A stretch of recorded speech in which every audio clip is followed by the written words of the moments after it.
Welcome बच्चों। आज हम सॉल्व कर रहे हैं गणित के प्रश्नों को। गणित का बच्चों हमारा बहुत वेटेज है। एनएमएस में इससे आपके आते हैं 20 प्रश्न, नवोदय और अटल में आते हैं बच्चों 35 प्रश्न, और इसके साथ साथ श्रेष्ठा में आते हैं आपके 30 प्रश्न। यानी लगभग हर एग्जाम में आपके गणित से प्रश्न आते हैं।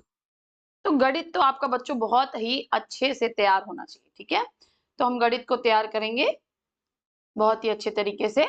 और चलिए शुरू करते हैं। कह रहा है एक व्यापारी ने 20% लाभ पर एक वस्तु बेची यदि उसका क्रय मूल्य क्या होता है और विक्रय मूल्य क्या होता है, पहले हमें यह समझना होगा। तो क्रय मूल्य होता है बच्चों जिसमें दुकानदार ने उसे खरीदा, ठीक, और विक्रय मूल्य जिसमें दुकानदार ने उसे हमें बेचा। ठीक है, यानी बेचा। क्रय मूल्य जिसमें खरीदा और विक्रय मूल्य जिसमें बेचा। तो कह रहा क्रय मूल्य है 2000, क्रय मूल्य है 250 रुपए। ठीक है, क्रय मूल्य कितना है 250 रुपए, और विक्रय मूल्य हमें बताना है। तो 20% के लाभ पे बेचना है, यानी इतने पे उसको 20% का लाभ होगा तब उसका विक्रय मूल्य निकलेगा। ठीक है, तो अब हम इसमें जोड़ देंगे क्रय मूल्य प्लस लाभ, ये बराबर हो जाएगा हमारा विक्रय मूल्य के। तो लाभ हमें निकालना है, तभी हम ये जो है अपना 250 साइड रखते हैं। लाभ क्या हो जाएगा 250 का 20%, यानी बी गुणे 20/100। जितना भी प्रतिशत निकालना है तो उसका बटा आप 100 लिख दीजिए। ठीक है, जैसे 20% है तो 20/100। अब देखिए इस जीरो से ये जीरो कट जाएगा, इस जीरो से ये जीरो कट जाएगा, और 25 गुना हो जाएगा हमारा 50। तो यहाँ पे हो जाएगा 250 प्लस क्या आ गया हमारा 50, यानी आंसर क्या आ गया 300 रुपए। तो राइट आंसर क्या हो जाएगा बच्चों, ऑप्शन डी 300 रुपए। ठीक है, चलिए नेक्स्ट क्वेश्चन पे चलते हैं। नेक्स्ट क्वेश्चन कह रहा है कि 48 में भाग दीजिए 0.12 से। अब तो देखिए बच्चों हम इसको कैसे करेंगे, देखिए 48 और हम इसको भागा कर देंगे 0.12 को।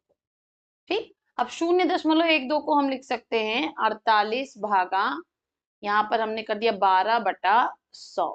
कैसे किया हमने, यहाँ से दशमलव हटाया और इसके नीचे एक लगाकर, चूंकि 2 अंक है दशमलव के बाद तो हमने 2 शून्य लगा दिए। ठीक है, इसको हम चेंज कर सकते हैं। अब भाग हम नहीं करेंगे, हम क्या करेंगे, इसको उल्टा करके गुणा कर देंगे। ठीक है, ऊपर 100 हो गया, नीचे 12। ठीक है, ये कैसे हुआ, हमने पढ़ा है कि परिमेय संख्याओं के लिए भाग करने के बजाय हम उसको क्या करते हैं, उल्टा करके गुणा कर देते हैं। ठीक है, सेम कॉन्सेप्ट हम लगाते हैं कि भिन्नों में भी अगर हमें भाग करना है तो हम उसको उल्टा करके गुणा कर देते हैं। क्यों, क्योंकि भाग का उल्टा गुणा होता है बच्चों। अब देखिए 12 को 12, 12 दूनी 24, 12 तिया 36, 12 चौक 48, ये कट गया 4 गुणे 100, यानी कितना आंसर आ गया हमारा 400।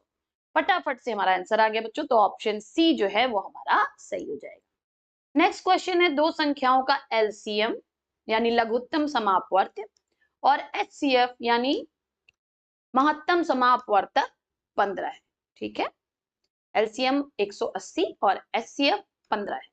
यदि एक संख्या 45 है तो दूसरी संख्या क्या होगी।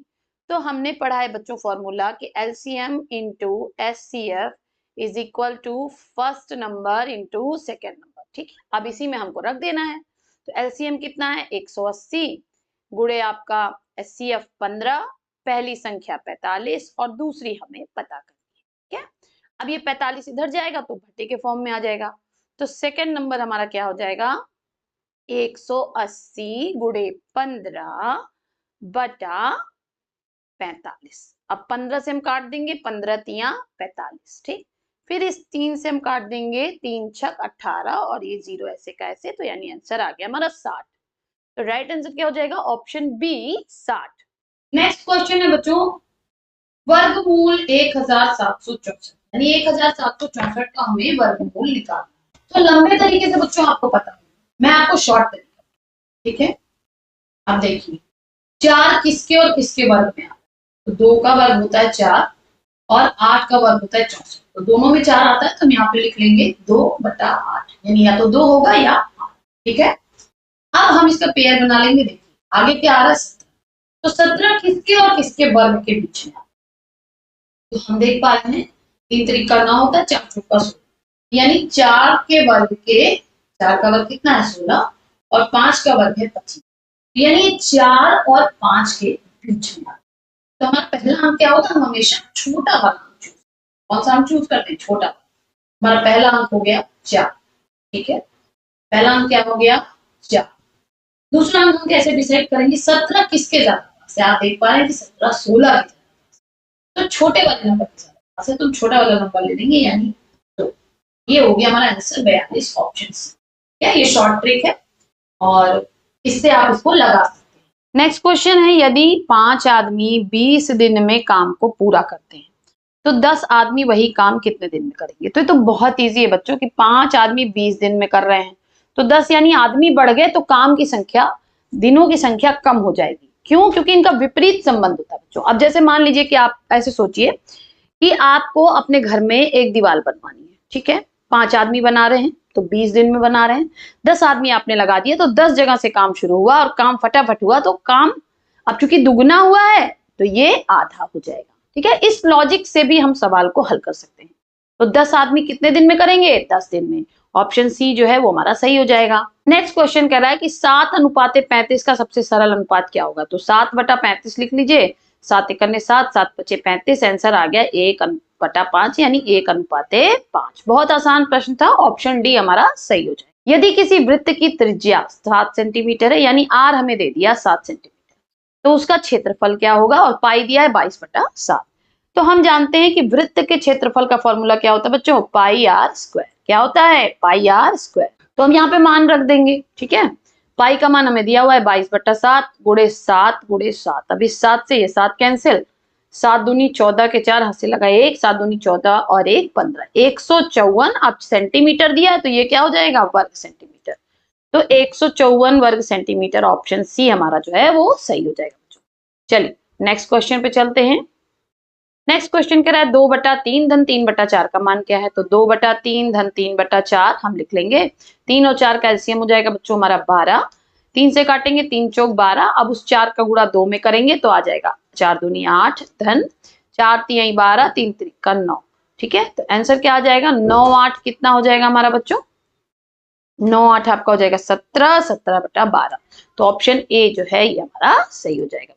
नेक्स्ट क्वेश्चन कह रहा है एक ट्रेन 90 किलोमीटर प्रति घंटे की गति से चलती है, 270 किलोमीटर की दूरी तय करने में समय कितना लगेगा। ठीक है, तो 90 किलोमीटर प्रति आवर की गति से ट्रेन चल रही है और इतनी दूरी हमें तय करनी है, तो समय कितना लगेगा। तो हमें पता है कि चाल बराबर दूरी बटा समय। हमसे पूछ क्या रहा है बच्चों, समय। तो समय को इधर ले जाइए, चाल को इधर ले आइए, इस तरह से हम फॉर्मूला बना सकते हैं। तो समय बराबर हो जाएगा हमारा दूरी बटा चाल। ठीक, तो ये हो जाएगा हमारा 270/90। अब आप मात्रक भी लिख सकते हैं, वो हम लास्ट में ले लेंगे। इसको हमने काटा 0 से 0, 9 त्रिक 27, यानी 3, चूंकि किलोमीटर प्रति आवर दिया था तो बचा क्या हमारे पास, आवर। तो 3 घंटे, इसका आंसर क्या हो जाएगा, 3 घंटे। ऑप्शन सी बच्चों हमारा सही हो जाएगा। अभी बच्चों मैं थोड़े इजी क्वेश्चंस करा रही हूँ, हार्ड वाले भी क्वेश्चंस जो हैं वो हम करेंगे आगे के वीडियोस में। ठीक है, तो पहले आप इजी से शुरुआत करिए ताकि आपका थोड़ा सा कॉन्फिडेंस बिल्डअप हो, और उसके बाद हम हार्ड क्वेश्चंस को भी सॉल्व करेंगे। नेक्स्ट है, किसी वस्तु का अंकित मूल्य 1200 रुपए है, उस पर 10% की छूट देने पर बिक्री मूल्य क्या होगा। अब 1200 का सामान है, उसका एमआरपी, ठीक है, उस पर हमको 10% की छूट मिल रही है, तो हमें छूट को उसमें से घटा देना है। तो 1200 में से हम घटा देंगे कितना, 1200 का 10%। ठीक है, 1200 का 10%, 10/100 कर दीजिए। इस 0 से ये 0 कैंसिल, इस 0 से ये 0 कैंसिल, बचा क्या हमारे पास 120। तो यानी 1200 में से हमें 120 घटा देना है। देखिए अब इसको हम कैसे घटाएंगे ये आप समझिए। ठीक है, अब एग्जाम में हम उस तरह छोटे बच्चों की तरह नहीं घटाएंगे। यहाँ पर हमारे पास क्या है 1200, ठीक है, और यहाँ पे 120, तो यानी 200 में से 120 घटाना है। तो यहाँ पे आप 200 में से 120 घटाएंगे तो कितना बचेगा आपके पास 80, और बचा क्या हुआ है 1000, तो 1080। ठीक है, इस तरह से हल करिए। बहुत ही इंटरेस्टिंग और बहुत बार पूछे जाने वाला क्वेश्चन है बच्चों, ये नवोदय और अटल में कई बार पूछा गया है। 25% ऑफ 200 यानी 200 का 25%, अब हिंदी में भी आ सकता है, इंग्लिश में भी आ सकता है। 30% ऑफ 300 यानी 300 का 30% को जोड़ना है। तो ध्यान से देखेंगे, हमने बताया ना आपको, तो आप कर दीजिए 200 गुणे 25/100, सीधा सीधा ऐसे हमने कर लिया, प्लस इधर क्या हो गया 300 गुणे 30/100। बहुत इजी है, आप इस 0 से ये 0, इस 0 से ये 0 कैंसिल। ठीक, सेम वहां करेंगे, इस 0 से 0, इस 0 से 0। यहाँ पे क्या आया, 25 दूना 50, 30 तिहाई 90, ठीक है, प्लस का साइन है, और 90 और 50 क्या हो गया, 140। तो राइट आंसर क्या हो गया, ऑप्शन ए 140। देखिए कितने आसानी से हल हो गया, और देखने में कितना टफ लग रहा था हमें कि बहुत टफ क्वेश्चन है, बट बहुत इजी क्वेश्चन था। चलिए नेक्स्ट क्वेश्चन। एक त्रिभुज की भुजाएं 7 सेंटीमीटर, 24 सेंटीमीटर और 25 सेंटीमीटर है, तो उसका क्षेत्रफल कितना होगा। यानी हमें तीनों भुजाएं दी हैं और उस त्रिभुज का हमें क्षेत्रफल बताना। अब बच्चों जब तीनों भुजाएं दी होती तो उसका क्षेत्रफल हम दो फॉर्मूले से निकाल सकते हैं, लेकिन चूंकि पहले हमें ये देखना है कि ये जो 7 है, 24 है और 25 है, ये पाइथागोरस ट्रिक है, यानी ये जो त्रिभुज है ये हमारा समकोण त्रिभुज है, ठीक है। ये 25 है, ये 25 है, ये 24 है और ये 7 है, ठीक है। हम इसको क्लियर कैसे कर सकते हैं, 25 का वर्ग बराबर होता है 24 का वर्ग धन 7 का वर्ग, ठीक है। 25 का वर्ग कितना होगा, तो देखिए 25 जिसके पीछे 5 लगा होता है उसका वर्ग का एक शॉर्ट ट्रिक होता है बच्चों, एकाधिकेन पूर्वेण, तो यानी 2 के आगे क्या आता है 3, तो 2 तिहाई 6 और हम लगा देंगे आपका 5वां 25। अब 24 का 7 सते 49, हमें पता है इसका 49 होता है, ठीक है। 24 का वर्ग बच्चों हम गुणा करके निकाल लेंगे तो आ जाएगा 576, इन दोनों को जोड़ लीजिए तो आ जाएगा 625। यानी ये हमारा एक पाइथागोरस त्रिक है, और ये जो त्रिभुज दिया हुआ है वो समकोण त्रिभुज है। तो समकोण त्रिभुज का जो फॉर्मूला होता है वो होता है हाफ बेस इंटू हाइट, ठीक है, बेस इंटू हाइट। तो बेस कितना दिया है हम यहाँ पे कर लेते हैं, हाफ इंटू बेस क्या है हमारा 24, ठीक है, और हाइट कितनी है 7। 25 क्यों कर्ण होगा, क्योंकि ये सबसे बड़ा है, ठीक है, तो कर्ण हमेशा सबसे बड़ा होता है। तो अब हम इसको करेंगे तो 2 से काटेंगे तो ये हो जाएगा 12 और 12 सत्ते 84। तो आंसर क्या आ गया हमारा अपना सी 84 वर्ग सेंटीमीटर। ये आंसर बच्चों हमारा हो गया। चलिए नेक्स्ट क्वेश्चन पे चलते हैं। नेक्स्ट क्वेश्चन हमसे कह रहा है यदि किसी घन का पृष्ठीय क्षेत्रफल 600 वर्ग सेंटीमीटर है तो उसका आयतन कितना होगा, ठीक है।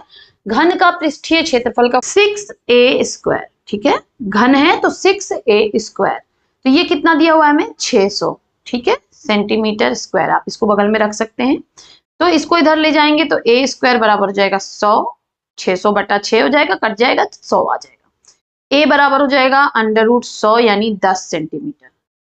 अब हमें आयतन बताना है, तो घन का आयतन क्या होता है, भुजा का घन यानी a क्यूब, तो ये क्या हो जाएगा 10 का घन यानी 1000 सेंटीमीटर क्यूब, यानी 1000 घन सेंटीमीटर। तो राइट आंसर हो जाएगा हमारा ऑप्शन ए 1000 घन सेंटीमीटर।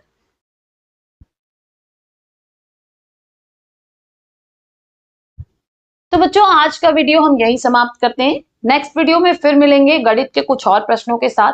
तब तक के लिए पढ़ते रहिए, आगे बढ़ते रहिए, सफलता अवश्य आपके कदम चूमेगी। बाय बाय बच्चों।